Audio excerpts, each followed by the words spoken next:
رمضان المبارک کے آخری عشرے کا اعتکاف نبی پاک صلی اللہ تعالیٰ علیہ وسلم کے مقدس طریقوں میں سے ایک بڑا خوبصورت طریقہ ہے۔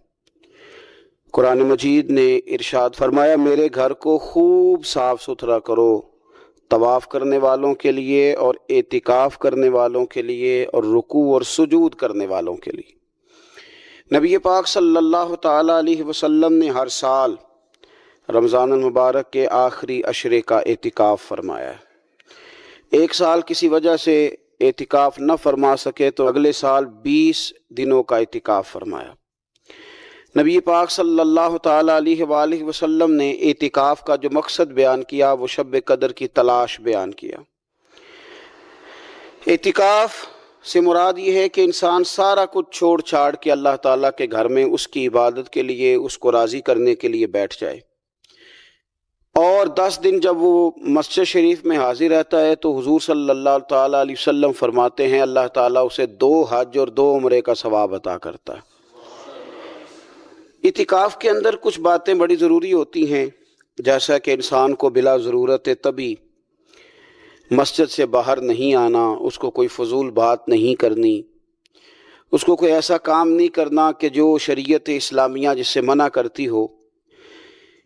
اس کے ساتھ ساتھ کچھ اعتکاف کے آداب بھی ہیں کہ اس نے 10 دن مسجد کے اندر رہنا ہے تو آخر اس نے کرنا کیا ہے۔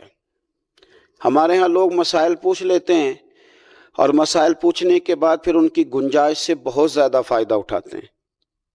اس میں کوئی شک نہیں ہے کہ باہر سے آنے جانے والے آدمی کے ساتھ آپ گفتگو کر سکتے ہیں، ضرورت کے تحت آپ ٹیلی فون پر بھی بات کر سکتے ہیں، لیکن اس کو اگر آپ نے یہی کام کرنا تھا اور بہت زیادہ وقت اسی پر ضائع کرنا تھا تو پھر تو آپ پہلے سے باہر موجود تھے۔ اعتکاف میں آنے کا مقصود تو اللہ کی عبادت ہے۔ اعتکاف میں جب آپ آ گئے تو اس کا مقصد ہے کہ آپ کچھ دنوں کے لیے لوگوں سے کٹ کے اللہ کی بارگاہ میں حاضر ہو گئے، آپ نے اپنے رب کو راضی کرنے کا ارادہ کر لیا۔ تو اعتکاف میں ایک تو شوق سے آئیں۔ ہمارے علماء نے لکھا ہے کہ زندگی میں ایک بار تو اعتکاف کاری لینا چاہیے، اس پر توجہ ہو ہی جانی چاہیے۔ وقت ملنا تو زندگی میں پراپر طریقے سے تو بڑا مشکل ہوتا ہے، لیکن وقت نکال کے اعتکاف میں ایک دفعہ تو زندگی میں آ ہی جانا چاہیے، اور کسی کو ہر سال موقع مل جائے تو پھر تو کیا ہی بات۔ تو اعتکاف کے اندر جو کام ہم نے کرنے ان میں سب سے زیادہ اور سب سے پیارا کام یہ ہے کہ کثرت کے ساتھ قرآن پاک کی تلاوت کریں۔ نبی پاک صلی اللہ تعالیٰ علیہ وآلہ وسلم رمضان المبارک میں قرآن پاک کا دور فرماتے تھے حضرت جبریل امین علیہ السلام کے ساتھ، اور جس سال حضور کا وصال ظاہری ہوا اس سال حضور فرماتے ہیں 2 مرتبہ قرآن پاک کا دور کیا۔ 2 دفعہ حضور نے حضرت جبریل امین کو قرآن شریف سنایا اور 2 دفعہ انہوں نے نبی پاک صلی اللہ علیہ وسلم کو سنایا۔ تو بہت کثرت کے ساتھ قرآن پاک کی تلاوت کی جائے۔ ایک پہلو اور بھی ہے اس کا، اس پر بھی آپ توجہ کریں گے۔ قرآن مجید کو پڑھنا بھی ضروری ہوتا ہے اور صحیح پڑھنا سب سے زیادہ ضروری ہوتا ہے۔ تو اگر آپ کسی ایسی مسجد میں تشریف فرما ہیں جہاں آپ کے لیے بندوبست کیا گیا ہے تو کوشش کریں کہ وہاں قاری صاحب سے، عالم صاحب سے، امام صاحب سے آپ قرآن مجید کو سیکھیں۔ اور کوئی زیادہ مشکل نہیں ہے، پورے 10 دن آپ موجود ہیں، اور اگر آپ 10 دن پوری توجہ کے ساتھ قرآن مجید کے مخارج پہ لگائیں گے تو امید ہے کہ بہت حد تک آپ کو قرآن مجید سمجھنے میں، پڑھنے میں آسانی ہونے لگی۔ دوسرا، اعتکاف میں جب آپ موجود ہیں تو آپ کو کوشش کرنی ہے کہ آپ محاسبہ نفس پر توجہ دیں۔ آپ اپنے اوپر غور کریں، زندگی میں کون سی ایسی غلطیاں ہیں جو جان نہیں چھوڑ رہی، ان کی کس طرح کر کے اصلاح کی جا سکتی ہے۔ کون سے ایسے کام ہیں جو میں کرتا ہوں تو اس غلطی میں زیادہ مبتلا ہو جاتا ہوں، اور کون سی ایسے کام ہیں، کون سی ایسی جگہ ہیں جہاں میں جاتا ہوں تو میرا ان غلطیوں سے نکلنے میں مجھے وہ جگہیں اور وہ کام مددگار ہوتے ہیں۔ تو اپنے محاسبہ نفس پر توجہ دی جائے۔ اعتکاف کے 10 دنوں میں موقع ملتا ہے انسان کو اپنے لیے سوچنے کا۔ حضرت مجدد الفسانی شیخ احمد فاروق سرہندی رحمۃ اللہ تعالیٰ علیہ سے کسی نے پوچھا تھا کہ دنیا میں خوش نصیب شخص کون ہوتا ہے، تو فرمایا جسے دید قصور حاصل ہوتی ہے۔ حضور دید قصور کیا ہوتا ہے؟ فرمایا جسے اپنی غلطیاں نظر آنی شروع ہو جائیں۔ جب اللہ تعالیٰ کسی کے ساتھ بھلائی کا ارادہ کرتا ہے تو اس کی کمزوریاں، اس کی غلطیاں اس کے سامنے لاتا ہے تاکہ اسے اصلاح کا موقع ملے، اور جب ایسا نہیں ہوتا تو پھر تو لوگ جب غلطی مانیں گے ہی نہیں تو اصلاح کیسے ہوگی؟ تو اعتکاف کے 10 دنوں میں محاسبہ نفس پر خاص توجہ دیں، اپنی زندگی میں اپنا حساب کریں، اپنا حساب۔ اور جناب عمر فاروق رضی اللہ تعالیٰ عنہ کی وہ روایت ہمیں بتاتی ہے کہ حساب کر لو اس سے پہلے کہ تمہارا حساب کیا جائے۔ تیسری بات، ایک تو قرآن پاک پڑھیں گے، ایک محاسبہ نفس کریں گے، تیسری بات مراقبہ کریں۔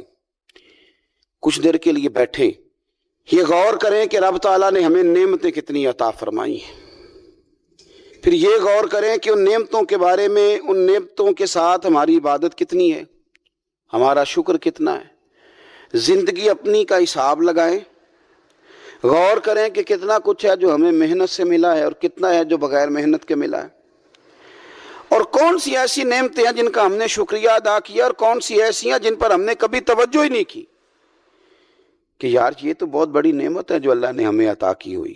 اپنی گردن کو جھکا کے تھوڑا غور و فکر کریں۔ تفکر کا درس دیا ہے قرآن پاک نے، بار بار کہا ہے تفکر کرو، غور کرو، تدبر کرو، تو یہ ہمیں موقع میسر آتا ہے۔ چوتھی بات، اعتکاف کے دنوں میں اپنے رب کریم کے ساتھ اپنی توجہ کو لگائیں۔ قرآن حکیم نے جو کہا نا کہ رب کی عبادت اس طرح کرو کہ تمہیں نا یقین حاصل ہو جائے، کھل کر اس کی بارگاہ میں سجدے کریں، دعائیں مانگیں۔ ہمارے صوفیہ فرماتے ہیں کہ ایک وقت آتا ہے کہ انسان کو خود اطمینان قلبی نصیب ہو جاتا ہے، اسے محسوس ہوتا ہے کہ واقعی میرا رب مجھ سے راضی ہے، اسے محسوس ہونے لگتا ہے کہ میں اپنے مالک کے قریب چلا گیا ہوں۔ وہ اس کثرت سے نفل پڑھتا ہے، اس ذوق کے ساتھ وہ اس کی بارگاہ میں دعائیں کرتا ہے، اس شوق کے ساتھ وہ تلاوت کرتا ہے، خود محسوس کرنے لگتا ہے کہ اب میرا دل لگنے لگ گیا ہے، اب میں دعا مانگتا ہوں تو مجھے لگتا ہے کہ قبولیت میری دعاؤں کے قریب آنے لگی ہے۔ اللہ نے ہمیں یہ موقع دیا ہے کہ ہم خوب اس پر توجہ کریں۔ پانچویں بات اعتکاف والوں کی خدمت میں یہ عرض کرنی ہے کہ پورے 10 دن ہمارے پاس موجود ہوں گے اور ہم نے مسجد میں ہونا ہے، تو کیوں نہ ایسا کریں کہ از اول تا آخر، صبح سے شام تک ہم ہر وہی کام اسی طریقے سے کرنے کی کوشش کریں جو طریقہ ہمیں رسول پاک نے عطا فرمایا۔ ہمارا کھانا پینا، سونا جاگنا، بولنا حضور کی اتباع میں لے آئیں۔ ہم ان 10 دنوں میں ہم پریکٹس کریں کہ ہم نے سنت کے مطابق، حضور کے طریقے کے مطابق سارے کام کرنے۔ آپ اگر یہ ارادہ کریں گے تو پتہ ہے مدینے والے محبوب علیہ السلام نے فرمایا جس نے میری ایک سنت کو زندہ کیا گئے گزرے دور میں رب اسے 100 شہیدوں کا ثواب عطا فرمائے گا۔ تو اتنا اعزاز ہے۔ تو ان 10 دنوں میں ہونا بھی مسجد میں ہے، ہونا بھی باوضو ہے، تو کیوں نہ سارے کام سیکھا جائے، پڑھا جائے اس سے پہلے کہ کھانا کس طرح کھانا سنت ہے، اور کس طرح بیٹھ کے کھانا سنت ہے، اور پھر کس طرح کر کے گفتگو کرنا حضور علیہ السلام کا مقدس طریقہ تھا، وہ کس طرح سے پھول جھڑتے تھے جن سے لوگ فیض حاصل کرتے تھے۔ تو اعتکاف میں اپنی مصروفیات کو ان 5 کاموں میں لگائیں۔ ایک تو تلاوت قرآن حکیم کریں، دوسرا محاسبہ نفس، تیسرا مراقبہ کریں، تدبر کریں، غور کریں اپنے اوپر بھی اور اللہ تبارک و تعالیٰ کی نشانیوں پر بھی، اور چوتھا یہ کہ کوشش فرمائیں کہ ہم اپنی عبادت کو، اپنی دعا کو، اپنے استغفار کو اس طرح کا بنائیں کہ ہمیں محسوس ہو کہ قرب الہی کے جانب ہمارا سفر ہے۔ اور پانچواں، ان 10 دنوں میں سنت اور شریعت کی وہ ساری چیزیں جس کا دین ہم سے مطالبہ کرتا ہے۔ اب تو ہم بالکل دنیا سے ایک سائیڈ پہ ہو کے بیٹھے ہیں، گھر میں بھی گھر کے باہر بھی۔ اللہ نے بعد میں توفیق دی، ان کی 4 نسلیں صحابی بنی ہیں، لیکن شروع میں یہ اعلان کرنا، ان کے والد سخت ناراض ہوا کرتے تھے بعض چیزوں سے، اور پھر قبیلے سے ہم لوگوں نے تو سمجھ لیا نیکیاں بھی شاید جمہوری ہوتی ہیں، سارے کریں گے تو میں بھی کروں گا، جی فلانا کام کوئی نہیں کر رہا میں کیوں کروں۔ نیکیاں جمہوری نہیں ہوتی، ملک جمہوری ہے، نیکیاں جمہوری نہیں ہوتی، نیکی تو نیکی ہوتی ہے، کوئی کرے نہ کرے ہم نے کرنی ہے۔ تو حضرت صدیق اکبر کا یہ پہلا اعزاز، اس کو سمجھیں کہ انہوں نے دین حق کو قبول کیا، اور نبی پاک علیہ السلام نے اس بات کو بطور اعزاز کے بیان کیا ہے، بطور فضیلت کے یہ ان کی انفرادیت کے طور پر نبی پاک نے اس کو بیان کیا ہے۔ حضور علیہ الصلوۃ والسلام نے ارشاد فرمایا کہ میں نے جس کے سامنے بھی دین پیش کیا ہے اس نے تردد کیا۔ کچھ لوگوں نے دلیل مانگی، حضور کے پاس دلیلوں کی کمی تو نہیں، سرکار تو خود سراپا دلیل ہے۔ یا ایھا الناس قد جاءکم برہان من ربکم، اے لوگو یہ محبوب تمہارے پاس رب کی دلیل بن کے آئے۔ کریم فرماتے ہیں جس کے سامنے بھی دین پیش کیا اس نے تردد کیا ہے۔ فرمایا یہ صرف میرے ابو بکر صدیق ہیں، میں نے دین پیش کیا ہے، لیٹ کی کوئی نہیں، فوراً ہی کلمہ پڑھ کے مسلمان ہوگا۔ حق کو فوراً قبول کرنا اور فوراً حق کی تصدیق کرنا اور فوراً حق کے سامنے سر کو جھکانا، یہ پہلا سبق ہے جناب صدیق اکبر کی زندگی کا۔ لیٹ نہ کریں، کمزور نہ بنیں، ٹوٹتی بکھرتی رائے والے نہ بنیں، کمزور ارادوں والے نہ بنیں، حق جب نصیب ہو اسے قبول کریں۔ دوسری بات، اسلام یہ کہتا ہے کہ جب تم کلمہ پڑھ لو نا پھر پورے کے پورے دین میں آؤ۔ یا ایھا الذین آمنوا ادخلوا فی السلم کافہ، اے ایمان والو دین میں پورے پورے داخل ہو جاؤ۔ جب دین قبول جو کر لیا ہے، مان جو لیا ہے، تو پھر جتنی باتوں کی دین تعلیم ارشاد فرماتا ہے ان ساری باتوں پر عمل کیا جائے، اپنے آپ کو سراپا نیکی بنایا جائے، سراپا خیر ہو انسان کا وجود، جتنی نیکیاں سوسائٹی میں وہ کر سکتا ہے وہ ساری کرنے کا اس کے اندر جذبہ ہو، شوق ہو۔ ہم کیا کرتے ہیں؟ نیکیاں کرتے ہیں لیکن خالص دینی کاموں کو بھی دنیا داری بنا لیتے ہیں۔ جنازہ پڑھنا خالص دینی کام ہے۔ نبی پاک علیہ السلام نے فرمایا ایک مسلمان کا دوسرے مسلمان پر حق ہے، جو حقوق مومن کے مومن پہ ہیں ان میں سے ایک حق جنازہ ہے، لیکن وہ ہم کس لیے جاتے ہیں کہ میرا تعلق بڑا ہے اس کے بیٹے سے، بھائی سے، باپ سے، تو آپ اس تعلق کی بنیاد پر گئے، حالانکہ آپ کو تو کلمے کی بنیاد پر جو تعلق تھا اس بنیاد پر جانا چاہیے۔ ہم نے کیا کیا؟ دینی کام تھا لیکن اس کو دنیا بنا لیا۔ یہ ہمارا مذہبی سٹیج ہوتا ہے۔ ظاہر ہے آپ اتنی بڑی تعداد میں لوگ آئے ہیں، آپ کا خیال ہے کہ ایک دیندار آدمی تقریر کرنے آ رہا ہے، لیکن اگر میرے دل میں یہ خواہش ہو کہ بڑے لوگوں میں فیمس ہو جاؤں گا اور ڈھیر سارے لوگ واہ واہ کریں گے اور گھر چاہے کہیں گے کیا بات مولانا نے کیا نقطہ بیان کیا ہے، اگر یہ میرے ذہن میں باتیں آئیں گی تو میں نے دینی کام کو بھی دنیا بنا لیا ہے، ترویج شریعت کے کام کو میں نے ذاتی شہرت کا ذریعہ بنا لیا۔ یہ دینی کام دنیا بن جائے۔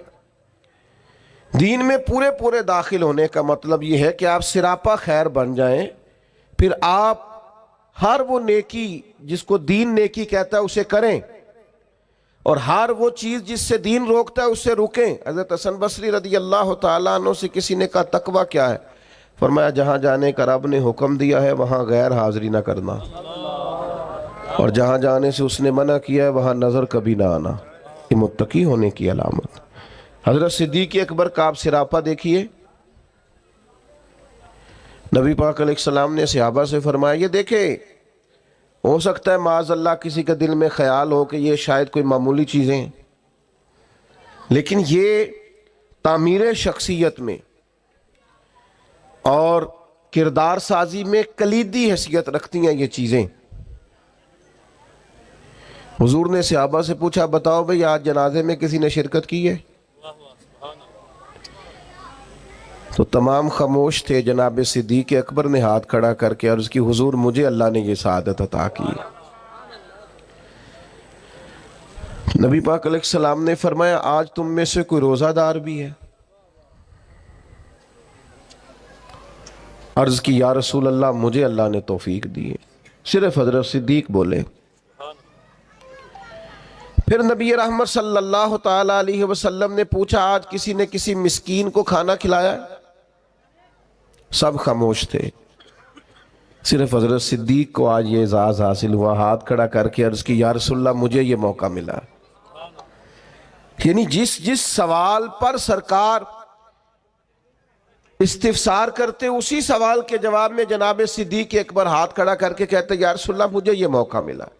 آپ بات کو سمجھیں، جب دین قبول کر لیا پھر سراپا نیکی بن جائے، پھر جو بھی خیر کا کام حضور علیہ السلام نے فرمایا کسی نیکی کو بھی معمولی نہ سمجھو، کسی نیکی کو بھی معمولی نہ جانو، یہاں تک کہ کچھ نہ ہو سکے تو اپنے بھائی سے مسکرا کے بات ہی کر لو۔ حضرت صدیق اکبر رضی اللہ تعالیٰ عنہ نے دین کے اس فلسفے پر حقیقی طور پر عمل کیا اور ہر خیر کو، ہر نیکی کو دوڑ دوڑ کے حاصل کیا۔ اسی لیے سرور کائنات علیہ السلام نے فرمایا قیامت کے دن کچھ روزہ دار ہوں گے، انہیں جنت میں ایک روزے داروں کا دروازہ ہے، وہاں سے آواز دی جائے گی روزے داروں ادھر آ جاؤ، اس دروازے سے گزرو۔ ایک دروازہ وہ ہے جہاں سے سخی گزریں گے، ایک وہ ہے جہاں سے مجاہد گزریں گے، ایک وہ ہے جہاں سے حاجی اور مکے اور مدینے کے زائر گزریں گے۔ حضرت صدیق نے عرض کی حضور میں کس دروازے سے گزروں گا؟ فرمایا ابو بکر سارے دروازے منتظر ہوں گے کہ کبھی ابو بکر یہاں سے گزر جائے نا، کبھی یہاں سے گزر جائے نا، کبھی یہاں سے گزر جائے نا۔ کیوں؟ اس لیے کہ ہر نیکی کو پہنچ کے حاصل کیا، ہر خیر کو پہنچ۔ ہم تو ویسے بھی اللہ خیر کرے کو دو ایک نیکیاں کر لیں وہ گنی ہوئی ہوتی ہیں، ہم نے وہ ساری ہمارے پاس طے ہوتی ہیں، سارا پتہ ہوتا، کتنے پیسے پچھلے سال مسجد دیے تھے پورا یاد ہے، اور بھئی جو سارا سال آپ نے اپنی ذات پر لگائے ہیں وہ بھی تو یاد ہونے چاہیے نا۔ نیکیوں کو لوگ گن گن کے شمار کر کے رکھتے ہیں جو بھولنے کی چیز تھی، اور معاذ اللہ جن کمزوریوں کو، غفلتوں کو یاد کرنا تھا انہیں بھول جاتے ہیں۔ تو حضرت صدیق اکبر سراپا نیکی بن گئے، سراپا کلمہ پڑھا تو ان کا وجود سراپا ایمان تھا، سراپا خیر تھا۔ کوئی بھی ایسا کام نہ کریں اس سے محسوس ہو کہ ہم وقت ضائع کرتے ہیں، ہمیں خیر سے وابستگی نہیں ہے۔ جو نیکی ملے فاستبقوا الخیرات، نیکیوں میں آگے بڑھ جاؤ، کوشش کریں کہ جلدی جلدی اپنے لیے خیر جمع کریں۔ لمحات بکھرتے جا رہے ہیں، وقت اپنا دامن چھڑاتا جا رہا ہے، زندگی سمٹ جاتی ہے اور ہم دیکھتے ہیں کہ جلدی جلدی سکڑ جاتی ہیں چیزیں اور انسان کے ہاتھ کچھ بھی نہیں آتا۔ تو کوشش کی جائے ہمیشہ خیر جمع کرنے کی، بڑھ چڑھ کے نیکیاں کرنے کی۔ نبی کریم علیہ السلام نے فرمایا جنتیوں کی 360 علامتیں، کسی میں ایک بھی پایا جائے تو جنتی ہے۔ آپ کی توجہ ہے میری بات پر؟ کتنی علامتیں؟ کسی میں اللہ کا ایک دعا مانگنے لگا وہ آمین کہنا ہے، اللہ کرے آپ موبائل کم دیکھیں اور میری بات زیادہ سنیں، آمین تو کہہ دیں، دعا میں تو شامل ہو جاؤ یار، دعا مانگی ہے۔ ان 360 یہ ساری وہی نیکیاں ہیں جو پھیلی ہوئی ہیں، خیر کرنا، پیار کرنا، عبادت کرنا، مخلوق کی خدمت میں مشغول رہنا۔ فرمایا جنتیوں کی 360 علامات ہیں، ایک بھی پائی جائے تو بندہ جنتی ہے۔ حضرت صدیق اکبر کا لہجہ ہمیشہ دھیما رہا ہے، بڑے وزادار تھے۔ فوراً عرض کی یا رسول اللہ میرے اندر بھی کو پائی جاتی ہے؟ وہ جو 360 نورانی علامات ہیں جنتیوں کی تو کریم میرے اندر بھی کو پائی جاتی ہے؟ نبی کریم نے فرمایا آپ کے اندر تو 360 ساری کی ساری پائی جاتی ہیں، ساری۔ انہوں نے سراپا خیر کیا، سراپا۔ ہم بھی بڑے مصروف لوگ ہیں، کوئی پوچھے جناب کی کیا پوزیشن ہے، کہتے ہیں بڑا مصروف ہوں۔ تو اگر پوچھا جائے کتنی دیر مصروف ہے تو کہتے ہیں 6 گھنٹے تو موبائل پہ مصروف ہونا۔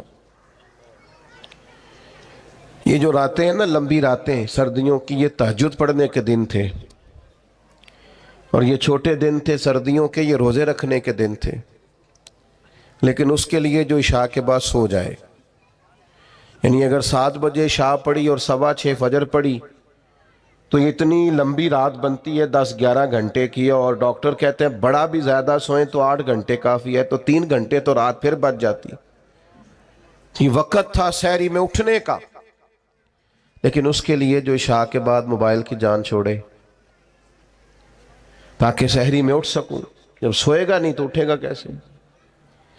ہم اگر مزاج رکھتے ہو نا خیر کا تو اللہ تعالیٰ وقت میں بھی برکت پیدا کر دیتا ہے. کہ جو ہمارے بزرگ اتنی اتنی بڑی ضخیم کتابیں لکھ گئے، کتنی کتنی جلدیں ہیں ان کے وقت میں برکت تھی، وقت کو مینج کرتے تھے. لیکن خوش گپیاں ہماری سیریں، ہمارا آنا جانا، ہمارا موبائل کو وقت دینا، اس نے ہمیں بڑا الجھا دیا ہے. حضرت عمر فاروق رضی اللہ تعالیٰ عنہ بیان فرماتے ہیں، کہتے ایک نابینا بیوہ اور بے اولاد خاتون تھی مدینہ منورہ میں، تو میں اس کے گھر کا کام کاج کر دیا کرتا تھا. وہ ایک دن میں گیا تو میرے سے پہلے ہی کوئی بوڑھی اماں کے گھر کا کام کر گیا. آپ غور کیجئے گا، یہ مختلف انداز میں روایت مختلف جگہوں پہ ہے. صاحب کنز المال نے اس طرح لکھی ہے جس طرح میں بیان کر رہا ہوں. کوئی مجھ سے پہلے سارے کام کر گیا. بھلا کام کیا تھے؟ گھر میں جھاڑو دینا تھا، برتن مانجنے تھے، پانی بھر کے لانا تھا. کوئی مجھ سے پہلے کر گیا. اگلے دن گیا تو پھر کوئی مجھ سے پہلے کر گیا تھا. تیسرے دن گیا تو پھر. اب میں نے کہا ڈھونڈوں تو صحیح بندہ کون ہے. فرماتے ہیں کہ میں چھپ کے بیٹھ گیا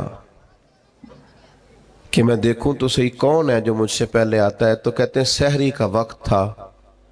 امیر المومنین، خلیفۃ المسلمین، جانشین مصطفیٰ کریم صلی اللہ تعالی علیہ وسلم حضرت صدیق اکبر کا دروازہ کھلا. بیاں ہو کس زبان سے مرتبہ صدیق اکبر کا، کہ محبوب خدا محبوب ہے صدیق اکبر کا. حضرت ابوبکر صدیق رضی اللہ تعالیٰ عنہ کا دروازہ کھلا. امیر المومنین ہے، عالمی سطح کے کام کرتے ہیں، ایک بہت بڑی اسٹیٹ کے سربراہ ہیں، ایک اتنی بڑی اسلامی سلطنت کو لیڈ کرتے ہیں، لیکن اتنے بڑے ہونے کے باوجود یہ ذوق بھی برقرار ہے کہ کسی کے گھر میں جھاڑو دے سکتے ہیں تو دے دیا جائے. کسی شخص کے گھر میں اگر برتن کسی بوڑھی کے مانجنے پڑے تو کر دیا جائے.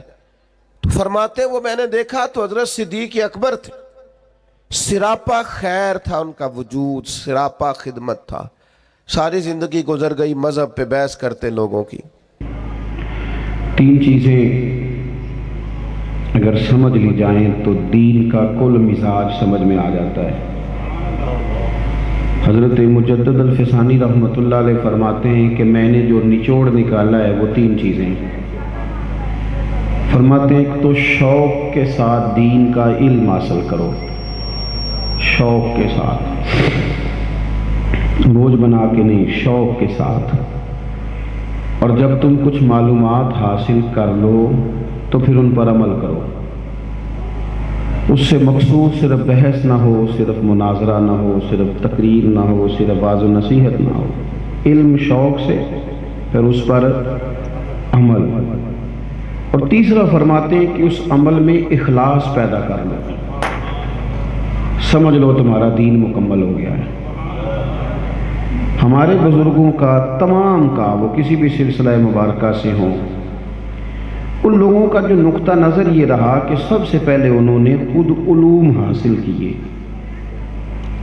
یعنی گھر بیٹھے بیٹھے ان لوگوں نے دعوے نہیں کر دیے کہ جناب مجھے خود سارا پتہ ہے، میں خود بڑا کچھ جانتا ہوں، میری اپنی معلومات بڑی وسیع. ایسا نہیں کیا، بلکہ ان لوگوں نے باقاعدہ اصول علم کے لیے، آپ کو گاڑی چلانی بھی سیکھنی ہو تو پھر بھی آپ کچھ نہیں تو 1-2 دن تو کسی ڈرائیور کے ساتھ بیٹھتے ہیں نا، اور چلو اس سے پوچھے نہ بھی تو اس کے ساتھ بیٹھ کے غور تو کرتے ہیں نا یہ کرتا کیا ہے. دنیا میں کوئی چیز بھی سیکھنے کے لیے آپ کو کسی استاذ کی خدمت میں حاضر ہونا ہے. علوم دینیا کے حصول کے لیے کتب سے وابستہ ہو یا صحبت علماء اختیار کرے یا باقاعدہ درسیات کی طرف بڑھے، لیکن کچھ شوق سے حاصل کیا جائے. ہماری طبیعت یہ ہے، تقریر سننے کے شوقین ضرور ہیں، اشعار سننے کے شوقین ضرور ہیں. کوئی اچھی بات طبیعت سے ٹکراتی ہے تو دل پہ اس کا اثر بھی محسوس کرتے ہیں، لیکن باقاعدہ سیکھنے کا مزاج نہیں بناتے. باقاعدہ کچھ سیکھنے کا، جیسا حضرت شاہ صاحب کہہ رہے تھے کہ حضرت شاہ صاحب رحمۃ اللہ نے یہاں دروس کا سلسلہ شروع کیا، باقاعدہ پڑھنے پڑھانے کی انہوں نے طرح ڈالی اور نظم کے ساتھ وہ کام کرتے رہے۔ اپنی زندگی میں تھوڑا سا شوق پیدا کریں کہ میں نے کچھ سیکھنا ہے۔ میں بڑی ذمہ داری سے آپ سے عرض کرتا ہوں، اگر طلاق کے مسائل زیادہ نہیں، صرف 2-3 گھنٹے شادی سے پہلے اور زیادہ دن نہیں، 2-3 دن صرف کسی عالم کے پاس جا کے نکاح کے، طلاق کے، پاکی پلیدی کے مسائل سیکھ لیے جائیں تو میں آپ کو بڑے شرح صدر سے عرض کرتا ہوں کہ اگر ہمارے ہاں طلاق کی شرح 100% ہے تو یہ چند فیصد رہ جائے گی۔ لوگوں کو مسائل نہیں آتے تو گھر اجڑ جاتے ہیں۔ اگر انہیں مسائل آتے ہوں، آپ کو پتہ ہے محبوب نے دینی علم کو کتنی اہمیت دی ہے، صرف وظیفے کو نہیں، صرف چلے کوئی نہیں، صرف عبادت کوئی نہیں۔ اللہ کے محبوب علیہ السلام فرمانے لگے ایک گھڑی کے لیے علم سیکھنا، کتنی دیر کے لیے؟ ایک لمحہ تم نے سیکھنے میں اگر گزارا تو یہ ساری رات عبادت کرنے سے تمہارے لیے زیادہ درجے والا ہو گیا ہے۔ اور اس سے مراد عالم کا ٹیسٹ کرنا نہ ہو، میں پتہ کروں ان کو مسئلہ آتا ہے کہ نہیں۔ اس سے مراد یہ بھی نہ ہو کہ آج میں تقریر میں مسئلہ سن کے جاؤں گا پھر اپنے محلے کے امام کو جا کے تنگ کروں گا کہ وہاں تو یہ بات ہوئی تھی آپ نے کیوں نہیں بتائی۔ نہ یہ ہو کہ میں بحث مباحثہ کروں گا سیکھنے کے لیے۔ ایک بہت بڑی بات کی ہے نبی پاک صلی اللہ علیہ وسلم، ہر بات ہی حضور کی بڑی ہے، لیکن اس عنوان پر اللہ کے حبیب علیہ السلام کا جو ارشاد ہے وہ بڑا ہی سمجھنے والا ہے۔ محبوب فرمانے لگے اے اللہ میں اس علم سے تیری پناہ مانگتا ہوں کہ جو علم تو ہو پر نفع والا نہ ہو، جس سے میں خود نفع نہیں اٹھا سکا میرے بھائی، اس سے میں آپ کو کیا نفع دوں گا۔ علم کا مطلب ہے کہ آپ سنوریں، آپ میں تبدیلی آئے، اس علم کی روشنی میں آپ اپنے معاملات کو ترتیب دیں۔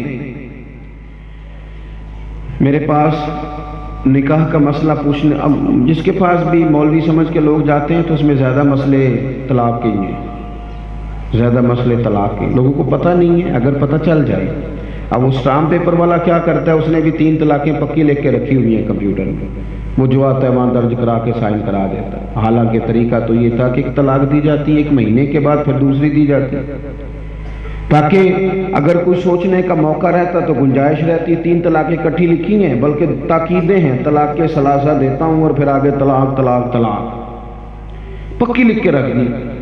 مسئلہ پوچھنے لوگ آتے ہیں، میرے بھی بچے ہیں، بہن بھائیوں کے بھی بچے ہیں، میرے ذمہ تو ہاں نہ میں جواب دینا ہے نا، لیکن ایک دن چھوٹا سا بچہ بیچارہ 4-5 سال عمر، وہ بھی ساتھ آ گیا مسئلہ پوچھنے، 3 طلاقوں کا مسئلہ پوچھا تو میں نے کہا بھی اب تو یہ طلاق ہو گئی، اب تو یہ علیحدہ علیحدہ ہی ہے۔ تو وہ سب لوگ خاموش ہو گئے، جانے لگے، تو وہ بچہ میرے قریب آ کے سادہ سا دیہاتی بیچارہ، اور اس کے کپڑے بتاتے تھے کہ گھر میں غریبی ہے، تو میرے کپڑے پکڑ کے کہنے لگا مولوی صاحب میری اماں کہندی سی پوچھ کے آیا جے پھر ہوں میری امی تے ابو نے علیحدہ علیحدہ ہی رہنا ہے۔ تو تڑپ گیا میرا دل، وہ رات روٹی نہیں کھائی جا سکی، لیکن پھر مجھے غصہ آیا اپنے آپ پہ کہ ہم نے بھی اس طرح جدوجہد نہیں کی لوگوں کو مسائل بتانے کی۔ ہمارے ہاں بھی تقریروں میں وہ بات ہوتی رہی جس میں ذرا نعرے تگڑے لگے، جس میں ذرا وہ ہمارا نقیب کہے کہ جنیدہ مجمع میں تو چوک کے دیتا ہے انجدہ ہی رکھنا جے، آج تو میں لٹ کے آ گیا محفل لٹی دینی، محفل نو کچھ دئی دے۔ یہ تو کیا فلسفہ بیان کر رہا ہے کہ میں لوٹ کے لین دی محفل، یہ کس طرح کا انداز؟ تو خدا را دینی علوم پر توجہ کریں، اور یہ علم اتنا خوبصورت ہے، اتنا ٹھنڈا ہے، اتنا میٹھا ہے کہ نبی پاک نے مسجد میں آ کے دیکھا 2 محفلیں سجی ہوئی ہیں۔ یہ شکر کرے اللہ کہ آپ کے ہاں عرس منایا جا رہا ہے تو تقریریں ہو رہی ہیں، نعتیں ہو رہی ہیں، ورنہ تو کئی جگہوں پہ کچھ بھی نہیں ہوتا اس طرح کا، کوئی دینی محفل نہیں سجتی، بس ٹھیک ہے قوالی شوالی کراؤ چھٹی ہو گئی، الا ماشاءاللہ۔ محبوب مسجد نبوی میں آئے، 2 محافل دیکھیں، ایک طرف لوگ بیٹھ کے ذکر کر رہے تھے، اب کتنی اعلیٰ بات ہے اللہ کو یاد کرنا، اور ایک طرف بیٹھ کر لوگ دین کی بات کر رہے تھے، ایک سکھا رہا تھا باقی سیکھ رہے تھے۔